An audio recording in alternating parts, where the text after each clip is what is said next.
പണ്ടൊരു കാട്ടിൽ ഒരു അമ്മയും ഒരു അച്ഛനും ഒരു ആനയും താമസിച്ചോണ്ടിരുന്നു വീട്ടില്. അപ്പോഴേ അമ്മ നെയ്യപ്പം ഉണ്ടാക്കാൻ വിചാരിച്ചു.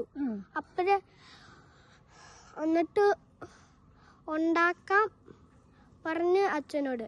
എന്നിട്ട് കുഞ്ഞാന ഒരു വിറക് പറിച്ചു കൊടുത്ത്. എന്നിട്ട് വിറക് പറിച്ചു കൊടുത്തിട്ട്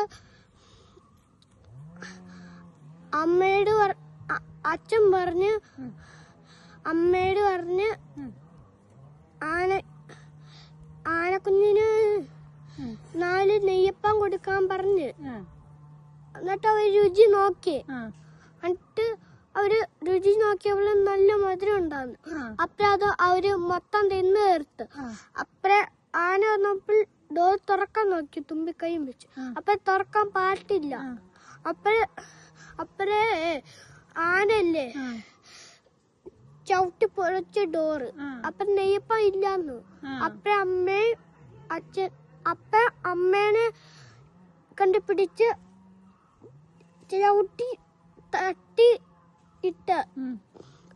അച്ഛനെ കണ്ടുപിടിച്ച് ചവിട്ടി ഏറ് ഇട്ട്.